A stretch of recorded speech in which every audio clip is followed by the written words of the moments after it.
people related in the teaching English area, right? Today we have the honor of interviewing Andres Pared, and I'm sorry, Andres Paredes, Andres Rodriguez. Yes, Andres Rodriguez is a very well-known teacher who has a very good experience in different areas, right, related to English.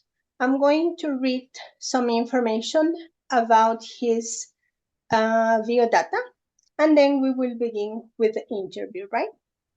His full name is Andres Rodriguez Caamaño. He's an English teacher from TESOL. He has a bachelor's degree from Universidad de Guayaquil, obtained in 2009. He had also a diploma in higher education in 2010, and he has a master's degree in curriculum design gotten in 2014, and he was a vice-rector académico from Universidad de Guayaquil, gotten from Universidad de Guayaquil, and he also had a master's degree in English, master's in TESOL from Universidad Casa Grande in 2020, Guayaquil, Ecuador. He has been an English teacher, trainer, and an English coach since 2020. So today we're going to have the opportunity to talk about how his experiences in teaching have been and how he has applied his different techniques and methodologies in teaching. So welcome, Andres. Thank you so much, dear Andrea. Thanks for being here.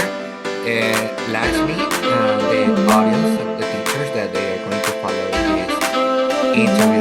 Well, thanks for your kind words in order to introduce myself. Well, let me tell you that it's an honor to be here and to share insights, experience, teacher experience, obviously, with the rest of colleagues. So I'm open to hear questions, comments, different things that we are going to share in this teachers interview. Andres, could you please say some information about how you began to teaching specifically English? Why did you decide to study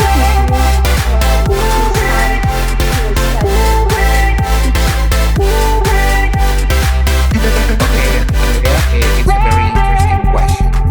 In order to make it brief, I will go back to the past when I was a student at college in University of Guayaquil. It was about 2003. Okay, so in the time I was studying a major in the University of Guayaquil, but it was not teaching. It was a different major. It was marketing because I started studying that major.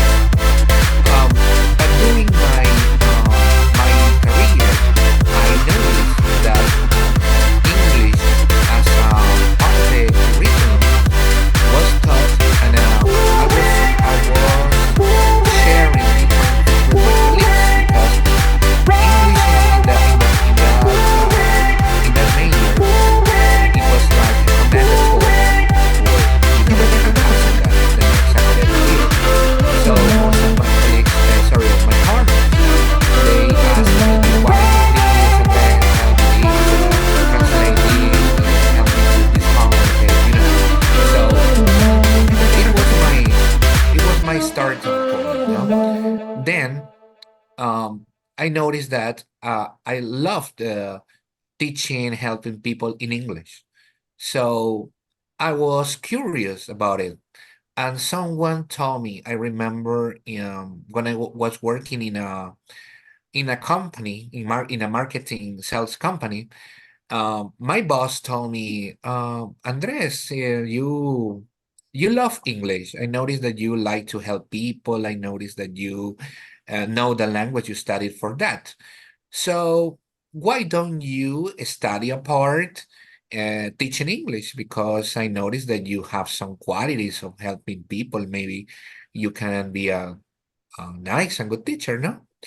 So I felt a little I don't know how to say, no embarrassed, but I noticed that, well, I surprised because I can imagine that someone that you were working in a brand advise you in that way so that normally they don't advise you. They normally they try that you working in with them, but they never told you that you keep doing hard or do your best. So for me, it was surprising to find people in that way. So I said, thank you for your advice.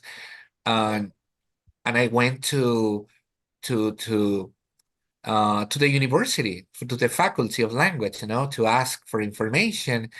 And they told me, okay, this is the career. Those are in that time you have to study. Not for semesters. In that time, do you remember, Andrea, that we have to complete and study one academic year? So in total, it was Mhm. 5 for being a It was teacher. like that. Uh-huh. Yeah. So when you complete 4 years as a EFL teacher, and then you start doing your teaching practice, so prácticas docentes, the teaching Mhm. practice, and after that, you incorporate you make a thesis, no, a Mhm. project No problem. with Uh-huh. your tutor, and finally you get into the incorporation and you graduate as an EFL with licenciado, no? In that Mhm. time. So that was my first experience as an English teacher. Okay, but after that. I kept training. I kept updating. I noticed that teaching English is not only what you learn; it's something that you constantly have to learn more. For example, in that time, I remember the methodologies. Um, I had the opportunity to apply for a scholarship in the United States and study more and learn more about that. So for that experience was a great impact in my personal and teaching experience because it changed my mind and I saw the things in different perspective. So it brought me more curiosity, more action, more how can I explain you? So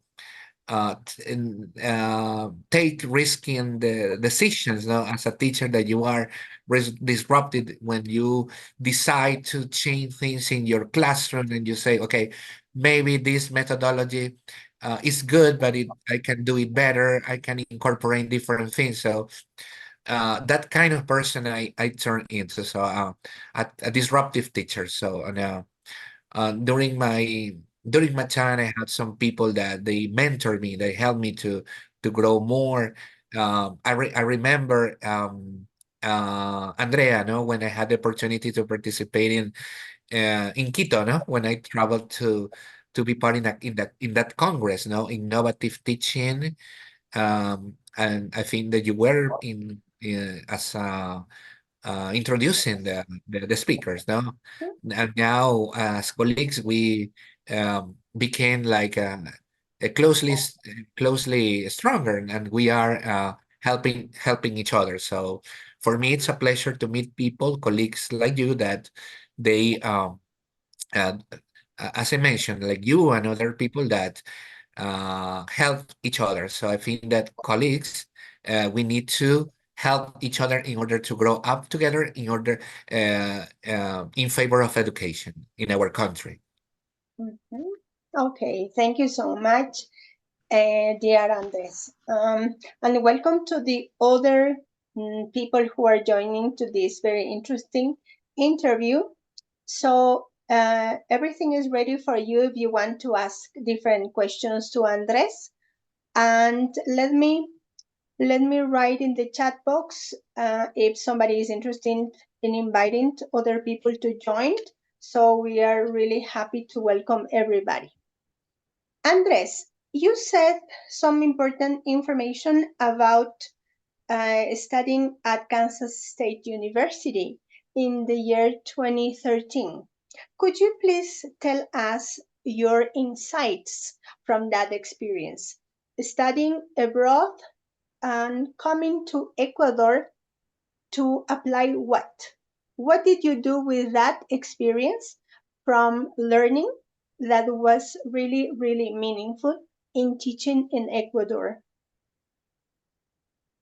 Yes, Andrea, I agree with you. It was very meaningful, the impact of studying abroad, and then you share those insights. Okay, so for the people that they don't know what I did there in the Kansas State University, it was a scholarship. No, so it was sponsored by the Ecuadorian government in that time. So in that time, I remember um, Cenecit. Cenecit is the higher for they support the higher education in our country in Ecuador, and also the Ministry of Education for English teachers, and Kansas State University sponsor that scholarship. So the three institutions were working together. So what did teach English teachers go to study there in Kansas State University? Okay, the program was composed of different subjects to study in the curriculums. So, not to be as an English teacher, it was like a training program to be better teachers, to learn um, to update our knowledge. For example, curriculum design, methodology, apply linguistics. What else? Ah, and also before we applied for the scholarship, we were evaluated in the four linguistic skills, not that you know. So after the result of that test, we were uh, placed in different according to the Common European framework. No, you are B1, you are B2, and you were placed in different rooms according to your level.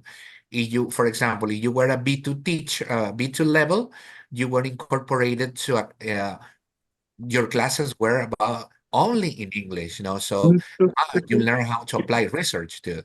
But it was there were experimental research, you basic learning, basic knowledges, no.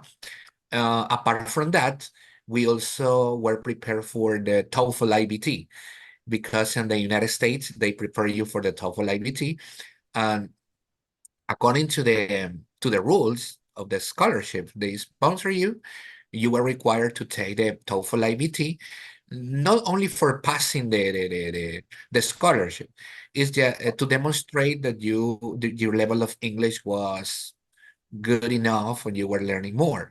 So uh, everybody did the test.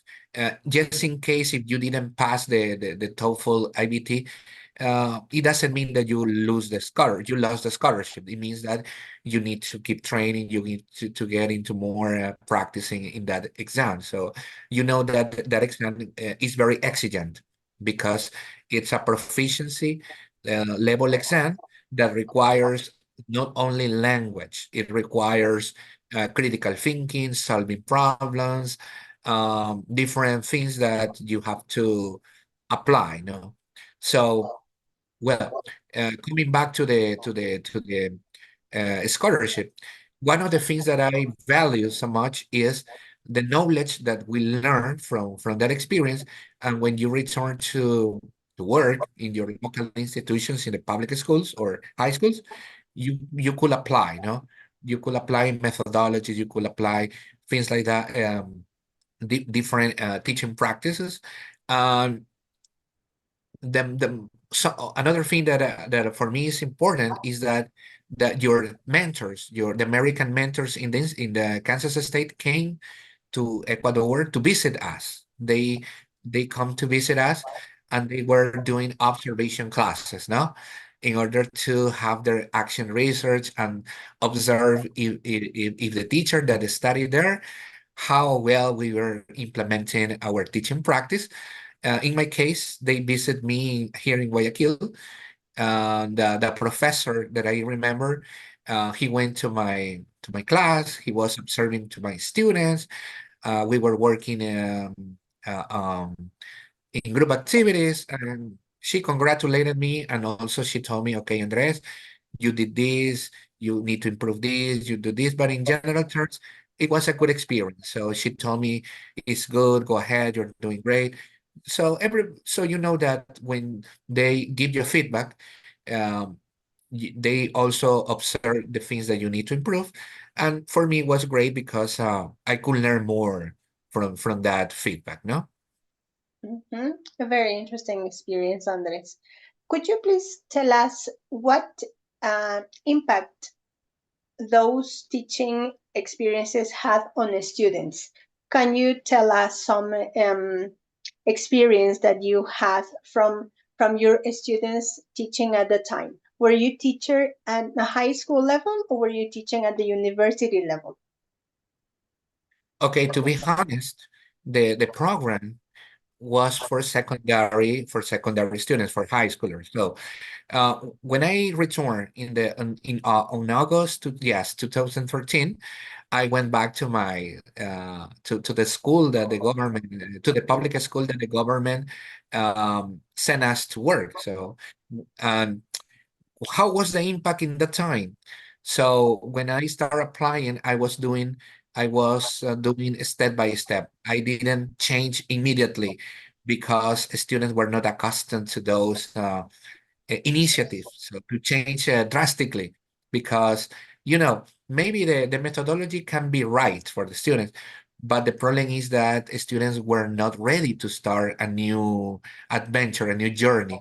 So you were start doing it slowly, like a baby step, no, step by step, doing this until when we began the next school year, and with my I remember 10 graders, no, decimos, 10 graders, and I started applying with them, for different activities. For example, hands-out, cooperative learning, uh, sample of some activities that we decided, vocabulary, grammar.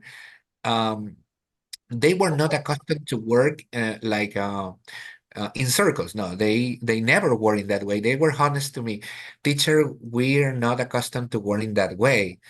Okay, but we like it. So that we like it the way that you are doing this. We like it. So I remember that I prepared some sticky notes, no, for each seat. No, okay, students do this, stand up, do this, and they love it to do it. No, um, you know that speaking is one of the skills that students they do not like to develop because they think that speaking is difficult for the pronunciation or because of the partners they make a laugh when they speak English. No, no, no. I try to change their mind and explain that speaking is not only pronunciation, speaking is for communication. And I was doing some specific tasks for them to and they enjoyed it. For example, role plays, no? So they found it very interesting and useful, and they even though they didn't develop an excellent pronunciation, but they feel comfortable with the use of language that they interact each other, and I think that it was a great impact because students were learning better and they didn't feel that English was like a difficult subject, no? It's more than a subject. English is part of a life in a person's life, no? Mhm. Very interesting, very interesting. It is always necessary to encourage the students to participate, especially in speaking activities, because they feel motivated. When they can communicate, they feel that they are being part of the activities and they don't get bored, right?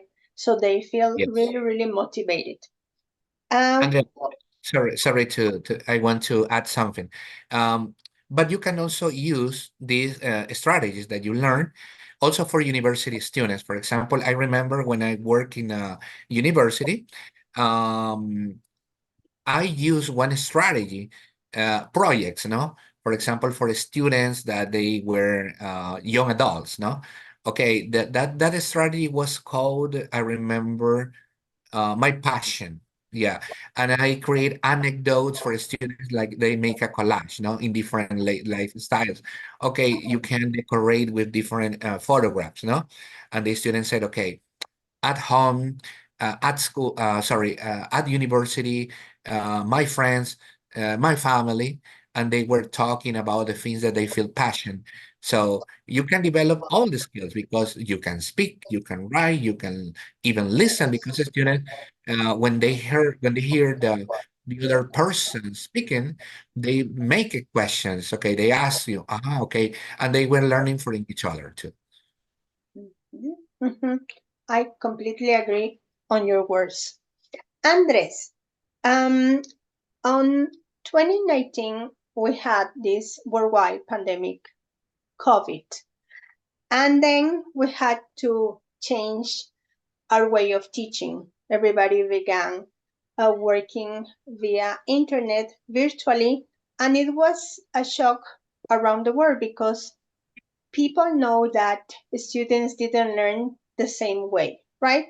How did this impact on the way of teaching you had that made you change your mind about the wrong things we were doing as teachers from the pandemic?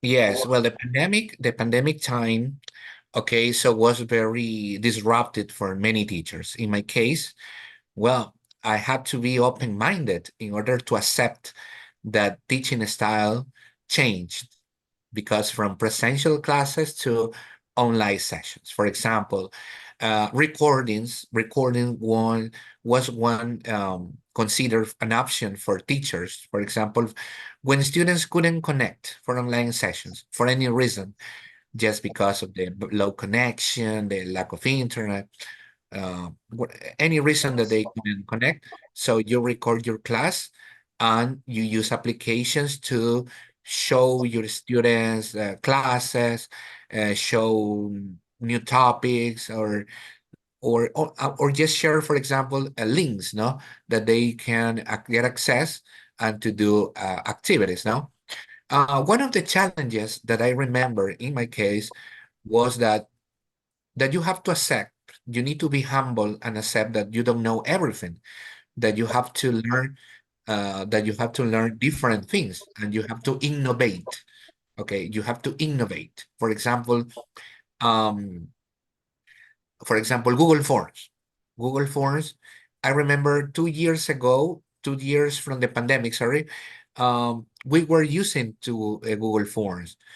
For example, in the institute where I was working in that time, we were combining hybrid methodology. Um, Students came to presential classes and they went home to study. So we sent them a Google Form. For me, Google Form was not difficult. So I started working with Google Forms until I learned more applications. For example, I remember that I was not good at Google Meets, or Google Meets is an alternative application like Zoom, for example. For me, it was a little bit difficult, but I had to learn more. I had to read. I had uh, to observe tutorials. So it was a little funny, because when you connect for classes with your students, and you didn't present the slide, or you don't know how to do it, your students help you too. Okay, teacher, do this, you can do this, you can. So you were learning, so you become like a learner too, because it was new, a new journey, no? But at the end, during that pandemic process, you feel the you feel the sensation that you were doing your best too, and you were like a student, because you were learning something that uh, could have positive results.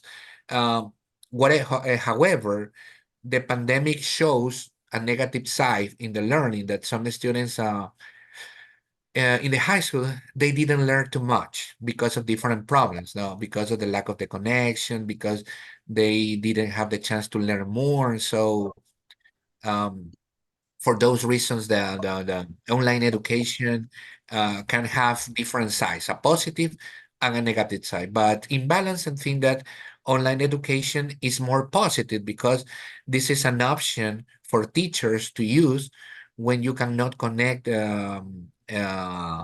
sorry, when you cannot be in presential classes, you can use different applications to help your students in order to learn English. Mhm, mhm. I agree on what you said, Andres. I don't know if somebody is interested in asking questions. No? Somebody from the audience? No? Okay. Andres, I can see in your bio data that you have a lot of experience in webinars, right? When you are about to present something on a webinar, what do you consider? What do you take into account when you decide for a topic?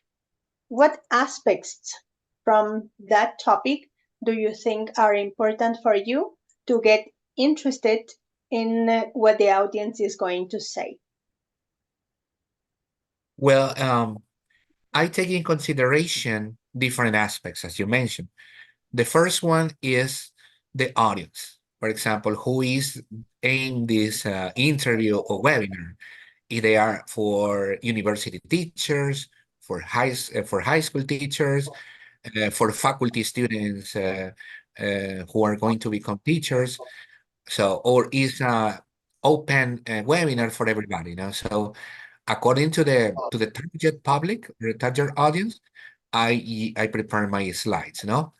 Uh, ah, and the second thing is what kind of presentation would be. For example, if it's in a congress, okay, and it takes 40 minutes with questions, I try to include not only theory and practice, I include activities, no, in order to enhance the students, people, the audience attention.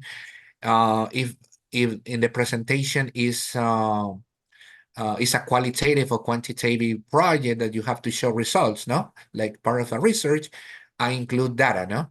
I include tables, I include graphics, illustration, um, and also include the conclusions, the recommendations, and the most important, the bibliography, no? As academics, we know that we have to avoid plagiarism, so that we need to cite for example, other authors, information that come from other, um, I don't know, academic journals, articles. So it's mandatory for academics to cite those, no? Um, another thing that I keep in mind to when I share webinars is about the time. The information that I'm going to share, I fix with the time that is given to me for speaking. If the time is short, for example, 15 or 20 minutes, I don't make my slides longer or I avoid to include more information. If the time is 40 minutes or 45 minutes or more than an hour, well, I disrupt the kind of activities, no? So I use theory, I use practice, I ask questions to the public, I accept that people ask me questions. So um, those are the things that I keep in mind, dear Andrea. Mhm. From all the webinars you have been part of, which one or which ones do you think have been the most rewarding for you and why? Okay, so I don't well there are many webinars that come to my mind, but I don't remember only one webinar. No, I at the beginning when I start doing my webinars, I remember once when I had the opportunity to present one in for the University of Guayaquil in the 2019.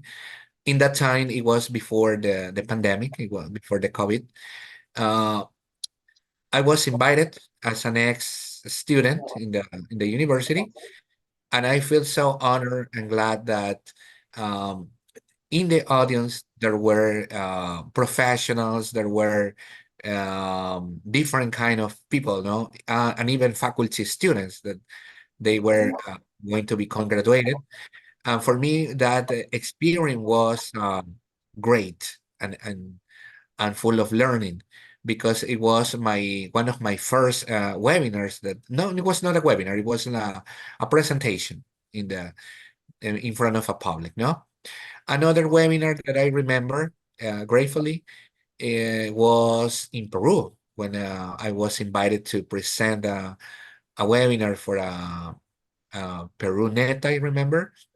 And it was very active because the participants were asking many questions.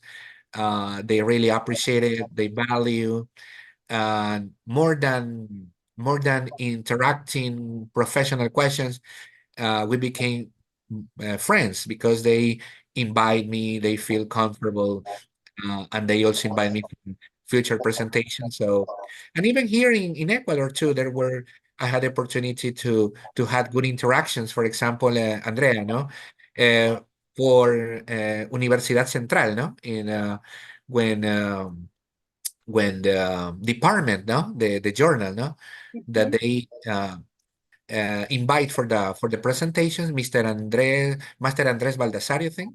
mhm. Yeah, yeah, he's the like a coordinator, Miss Evelyn, no? They invite to, and I know Miss Evelyn is a vice rector, I think, no? No, she's the director, The director, the yeah. journal The on the Cromos, journal. Mhm, yes. So I remember the journal Cromos invites when you have to upload your proposals, and uh, and I think that they consider those are valuable for the um, sharing for the English teaching learning. mhm. Okay, thank you so much. Does anybody have any question for our guest? No?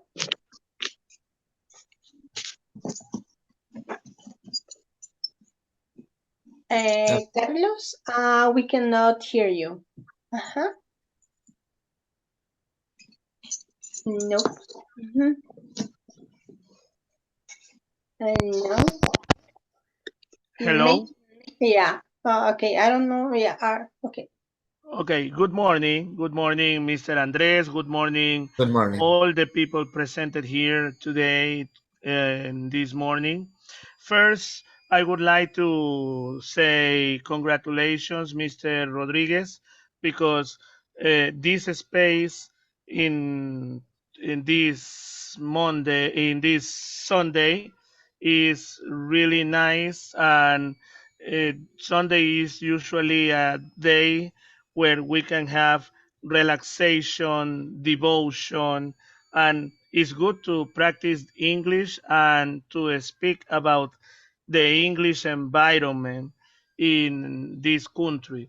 More spaces like this should be there because it is really nice to have these spaces. Mr. Andres, now that we are talking and it's an interview, you have a lot of experience with the teaching, the English teaching in Ecuador. What do you think about the the measure that we have, the English teachers? What do you think about the level B2? Uh, some people they were they didn't like it at the beginning when we have only the TOEFL as a measurement of getting the level B2. But the TOEFL is not exactly for teachers. The TOEFL measures your general knowledge. So it's not exactly for teachers. Some people believe that they should change to TKT, to the TEFL, to other. They should see other ways to measure if you are able to teach English, because we can. Some people say, why do you need the level B2 if you are going to teach children? You are going to teach in the kindergarten, for example. Some people say that. And some people say, yeah, maybe you can have the level C1, but you don't know how to teach. There are native speakers, but because they are native speakers doesn't mean that they are qualified to teach. So, uh, do you consider is reliable, is, we can say, honest to measure teachers with the level B2, or should be other way to measure an English teacher? Thank you so much, Mr. Carlos Carranza, for your words, and I agree with you. These spaces are good for practicing English language. Okay, regarding to your question about the validity and importance of evaluating the English teachers level, no? Well, Mr. Carranza, you know, you are also an experienced teacher, and we all know that according to the Common European Framework, no, the different levels of English proficiency, A1, B2, B1, B2, C1, C2, um, they are just proficiency levels. They are not indicators that you uh, have domain of using the language pedagogically. Okay, let me explain you. Let me give you an example. Any professional, a doctor, a journalist, a teacher, an engineer, I don't know, they can study and they can get the B2 with any exam, like the TOEFL, like Cambridge, whatever. Okay, but for being a teacher, the qualifications that are required, at least in this country, in our country, it's mandatory that they require us that we have to take the exams, the international exams for being a B2. That's the minimum now that we have to be, no? If you are C1, that's much better. Okay, so I agree with you, Mr. Carlos. Being a B2 is not an indicator that you can motivate or you can influence in terms of pedagogy, okay? In terms of helping your students academically to be better, to improve their language, no? Instead, when you are required to study a TKT or a CELTA, no? They are for Cambridge, no? That they prepare you to be uh, a good English ESL and EFL teacher, okay? Because they prepare you to be a teacher, no? With the strategies, no? So those kind of preparation, I think that they can accepted, that can be accepted for your experience rather than only the B2 or the C1. The B2 or C1, they are proficiency exams, but for methodology or didactics or teaching, you need to show strong capabilities in the field of pedagogy, and those courses give you the experience, not the B2. You see the difference, no? So in my opinion, I believe that as teachers, we need to follow courses, methodology courses, to learn more and more, apart from the B2. Okay.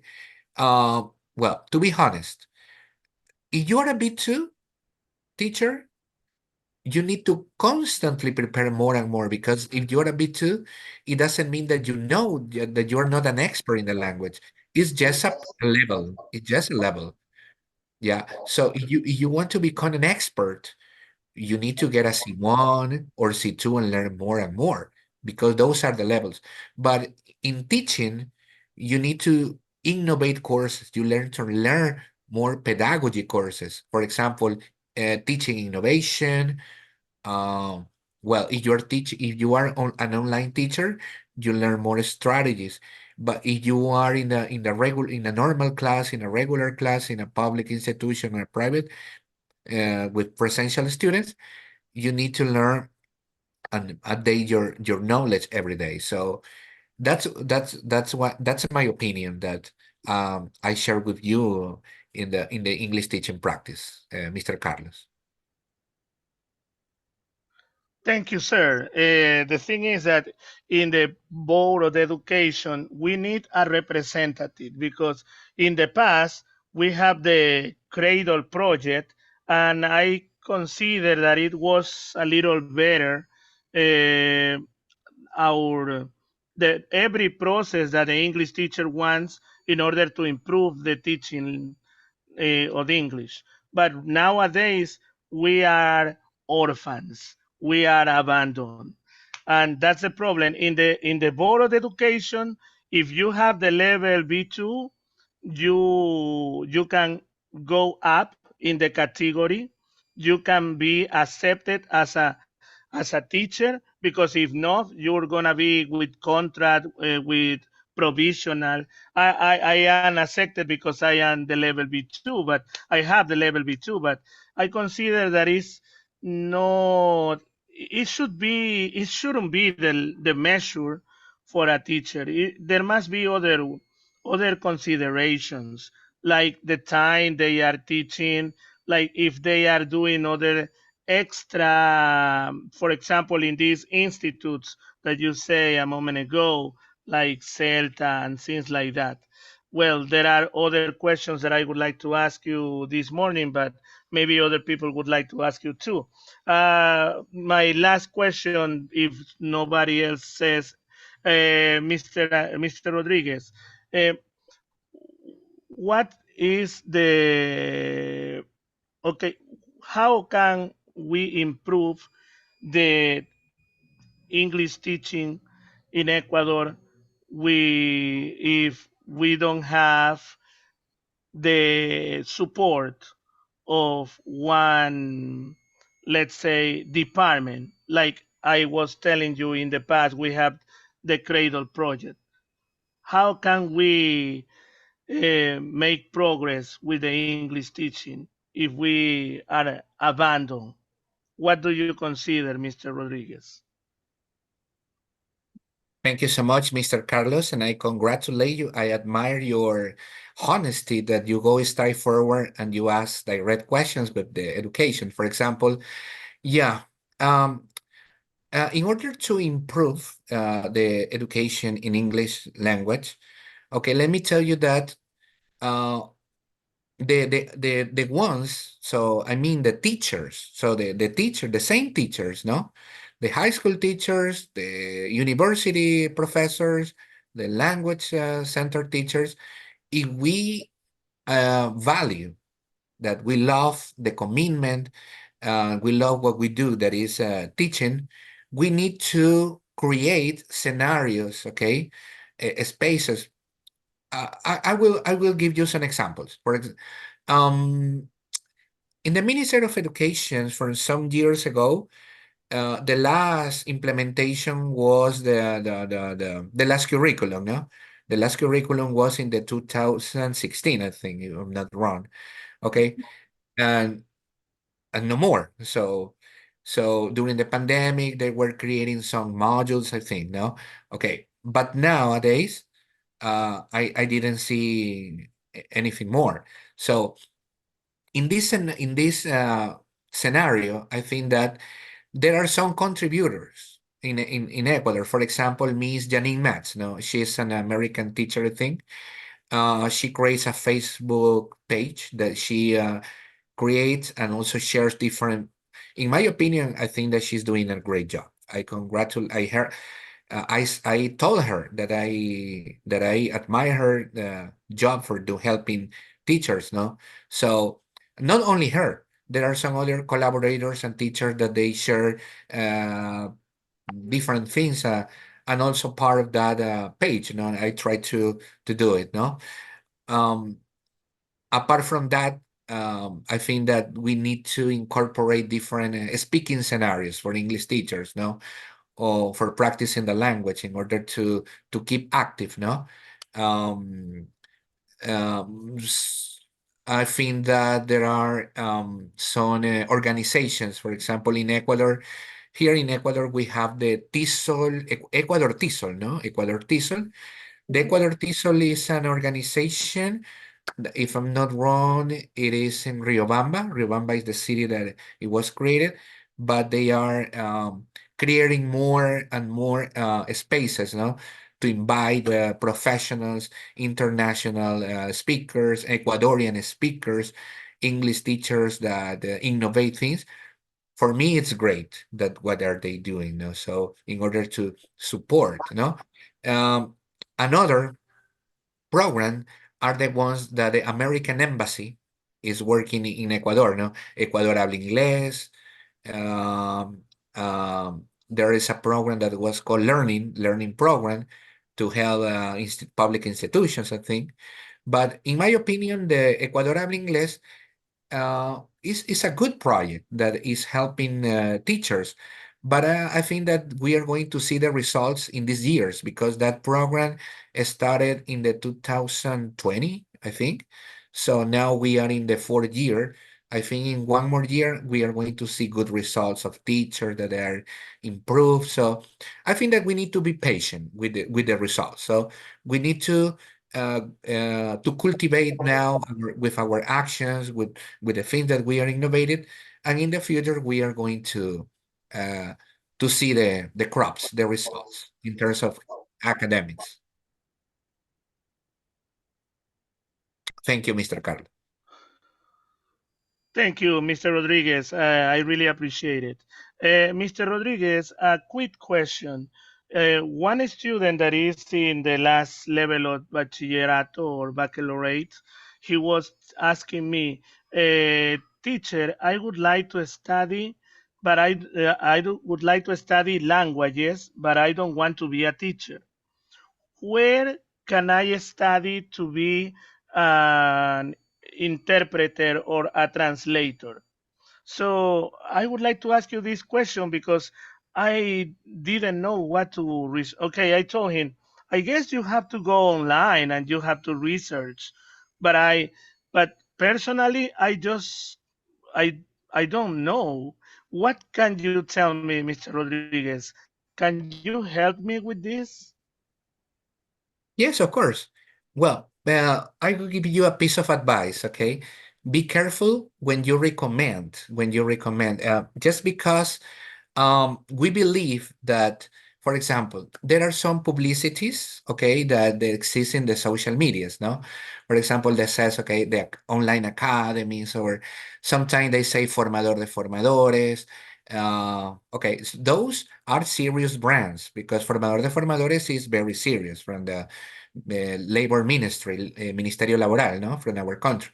But pay attention because there are some fake information that some people use in order um, to lie people on, no? So we have to be very careful when we recommend.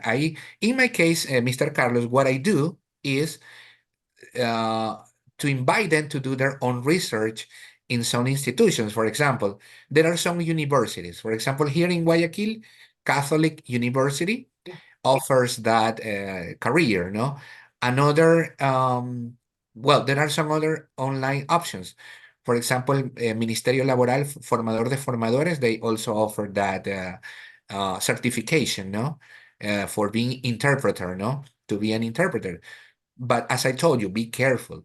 Uh, be careful before you recommend because you you you don't know exactly when is um, when is something that is serious or something can be fake. Okay, so be careful with that part, no? But you can also give options to those people who want to be interpreter, sorry. They go invite them to go to the American English Educators website. Is a website for learning English, no? So in American English for Educators is a website. No? It's not only for educators, it's for people in general too. There are some free courses, no, that you can take it. Okay, um, you can follow those courses. I'm not sure if they give you a certificate at the end of the course, but the most important thing is that you take the knowledge that you learn from that, no, and do your research and go to the international universities, they offer in their professional development section uh, online courses. Sometimes they are so you need to pay. Sometimes they are cheaper. Sometimes are for free. You need to read what they include you, and it depends on the person if it is interesting for them to take it, or maybe they see another option. Thank Oh, you very much indeed. mhm. My pleasure. Okay, thank you, Carlos and Andres, for your participation. I have some questions. I mean, they are not in fact questions, but they are congratulating you for being such a special person. Your patience, kindness, and knowledge. You have helped people grow as English teachers. Thank you for being more than just a teacher. You're a friend, a mentor, and a role model. Jacqueline Ote. Laxmi is asking for some more information related to places where you can get, but I don't know if Laxi is from Peru because we are mainly talking about Ecuador, and I don't know if they are related. But the places who are that are reliable, they are mainly from Catholic University, right, Andres? Uh-huh, from Yes. Catholic University because that is a university who that is well known here in Ecuador. Okay, if you just in case know more information about this, so Andres, you can share with the people who are here in the audience. Yes, of course. If you would like to know more information, as Mr. Carlos requires, for example, to be a translator, I mentioned Catholic University as an example, but there are more others that you can find in universities, online institutions. But as I mentioned, you be careful. Be careful with the information. I recommend you to visit the website um, to know more about the service they are offering. Just because in this time we don't know exactly that um, when they are offering something. Okay, thank you so much, Lakshmi. Thank you so much. Okay. Uh-huh. I don't know if somebody else has questions for Andres. No, no. Good morning, teacher Andres. It's great to see you online. Hello, everybody. Hello, Mr. Robert. Thank you. My question is if you have some suggestions or recommendations to help students to improve speaking skills or speaking abilities. What strategies do you consider the most effective in order to do this? Thank you, teacher. Great presentation.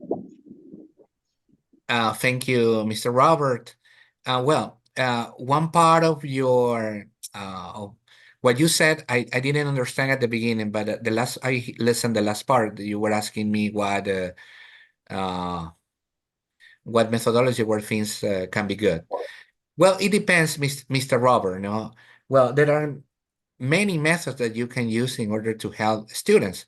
Um, if you are with basic learners that they don't know anything in English, uh, they recommend it's recommendable not to start speaking the whole words in English. So you need to input, okay, to input and repeat slowly, okay, to make it a process with patience because students remember that we are teaching a language, no? And teaching a language requires like it's like when you teach a numbers, so you are working with both sides of the brain. You need to acquire naturally, as Stephen Krasher said. You need to activate prior knowledge. You need to repeat it. So the theory behind that practice that you know you are applying. For example, um, you're applying the repetition drills. No, so repetition drill is not an old-fashioned technique. Uh, Even we use in classes, but even though some teachers they say no, we don't have to use old-fashioned techniques. Is sometimes it's necessary when you teach a language and you incorporate different teaching styles because students are different. Okay, students are multi-level, so um, especially when they are basics. When if you have your intermediate and pre-intermediate classes, you need to be communicative, task-based learner. You can use cognitive strategies, metacognitive um, debates, or if you are in an advanced level of students, you need to use a lot of research with them, a lot of reading with speaking and task-based learning because they use the language with to solve real problems, no?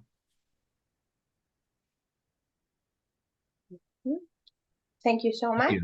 Andres, for answering the question. Does anybody else have another question? So I can ask the last one. No? Nobody else? Okay. Let me ask. Okay. Thank you, Roberto says. Robert. Okay. The last question I have for you is this. And in 2021, you officially created the online academy called World Language Academy, right? What was the main purpose of creating your academy? Okay, Andrea, thanks for that interesting question. So, World Language Academy was created, as you said, in 2021. The main purpose is to uh, more than teaching English language is trying to innovate different teaching styles. So when we start in that time, uh, the purpose was not only online sessions, online classes. So we try to incorporate only presential classes. So, but it depends of the customer needs. When we offer classes, we not only offer the service, we also give a personalized service, considering our customers' needs. For example, we give different options. For example, we have customers from Guayaquil and from other cities of Ecuador, and even international customers. For example, for those people who do not live in the city in Guayaquil, we offer online sessions, and we tried to also include personalized characteristic of the classes that they require. For example, if they require conversation classes, no, speaking, just only speaking, we do not only offer the topics or the classes that they are going to improve. We also include formative and summative assessments in each session per week in order to um, using a rubric as a tool in order to observe their improvements or the things that they have to improve. And in that way, we help. Um, and another things that we also include now as a part of our service is tutoring, tutoring homework for university students and also for high school students when they're required to do activities, no, in English, no, presential and online classes in platforms that they have. An extra service that we do is um, to help with thesis in English. For example, there are some not only for pedagogy of national English language teaching, for another career too, when they are required to write in English, a journal or things like that, or an abstract, we support them and we include that service too. So we had been growing up in that service, not only uh, teaching classes, English classes, we have also grow up in different sites with different services. Mhm. Okay, thank you so much for your answer, Andres. I don't know if somebody has any question because time is running out, and it has been a really pleasure and an honor to be part of this interview with such an interesting person. If somebody else has another question, or we're ready to get our picture. No? Okay. So if nobody else has another question, so please, I would like you to activate your cameras so we can get a picture, and to congratulate Andres for such a nice interview and for having learned some information about his teaching experience, right? Yes? Okay. Please, does anybody else want to activate his or her camera? Yeah? Okay, on the count of three, I'm going to get, thank you for activating your cameras. On the count of three, I'm going to get the screenshot, right? It says cheers, 1, 2, 3. Thank you so much. I really appreciate your stay here, and we will meet in another opportunity, right? Yes, thank you so much. Thank you so much for this interview to share with you, dear colleagues. And Master Andrea, thanks for your first interview. It was a pleasure to start up this interview. And then in the future, we will have more guests that they are going to share with us their experience too. Thank you. Have a nice Sunday. Have a nice You Sunday and too. celebrate too. Thank you. See you next. Take care. Goodbye. Thank you, Bye teacher. bye. Thank you. Bye. Hi, Laxmi.